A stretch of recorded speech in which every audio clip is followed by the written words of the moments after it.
रेणुका की शादी कुछ ही दिनों पहले शास्त्री नगर में हुई थी। रेणुका बहुत ही आलसी लड़की थी।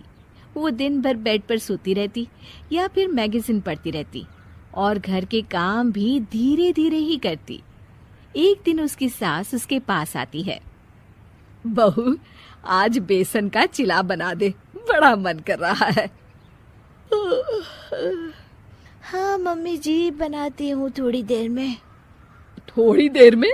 अरे थोड़ी देर में तो रात के खाने का वक्त हो जाएगा बहू। अच्छा मम्मी जी, तो फिर आप रात का खाना ही खा लीजिएगा ना। हे भगवान, कैसी आलसी बहू मिली है मुझे, हर काम को बस टालती ही रहती है। रेणुका दिन भर बस आलस पना ही करती रहती। एक बार रात के खाने पर सब बैठे हैं तो रेणुका का पति कहता है, अरे ये क्या, आज फिर से करेला? रेणुका, हफ्ते में तीसरी बार ऐसा हुआ है कि करेला बन रहा है। कुछ भी बना लिया करो। अरे इतनी सारी सब्जी मिलती है मार्केट में।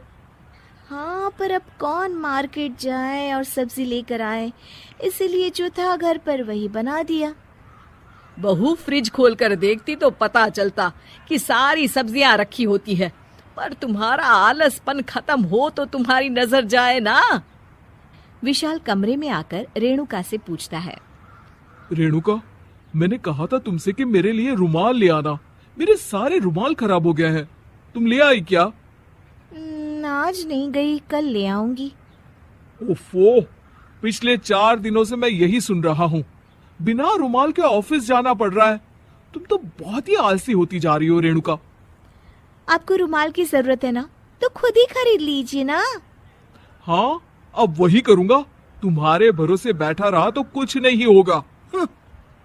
एक दिन दरवाजे पर बेल बज रही होती है और रेणुका सोफे पर बैठी होती है, पर आलस में दरवाजा खोलती ही नहीं। अरे बहू, कितनी देर से बेल बज रही है? क्या कानों में रुई डालकर बैठी हो जो सुनाई नहीं दे रही बेल? मम्मी जी, अब आप आ ही गई हैं तो आप ही खोल दीजिए ना दरवाजा। क्यों मुझे ताना मारकर और देर कर रही हैं?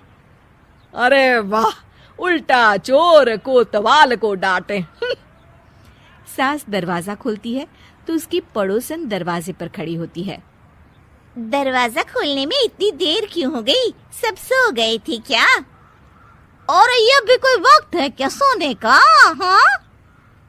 अरे नहीं नहीं, ऐसी कोई बात नहीं है। आइए आइए, आप लोग अंदर आइए। ओफो, इन सबको भी अभी आना था। अब मम्मी जी लगा देंगी मेरी ड्यूटी किचन में। बहू पकोड़े तल दे, बहू चाय बना दे। अरे बहू, सो गई क्या? कब से आवाज दे रही हूँ, जा चाय बना कर लिया। हाँ मम्मी जी, अभी जाती हूँ थोड़ी देर में। सास रेणुका को आंख दिखाती है।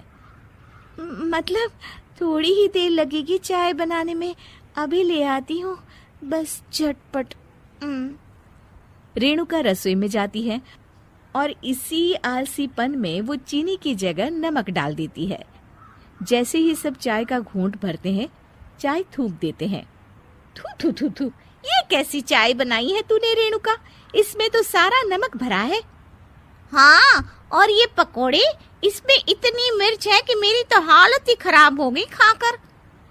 और रेणु जी, आपकी खातिरदारी में पहले तो कभी कोई कमी नहीं रहती थी, पर जब से आपकी ये बहू आई है ना, मामला कुछ गड़बड़ा सा गया है।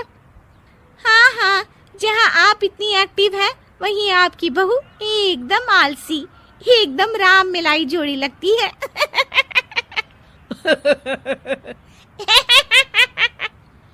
अच्छा जी, चलते हैं अब। नमक वाली चाय पिलाने के लिए बहुत बहुत शुक्रिया। सब वहां से चले जाते हैं।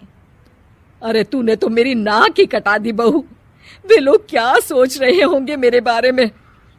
मम्मी जी, मैंने तो शक्कर ही डाली थी, पता नहीं नमक कैसे बन गई शक्कर।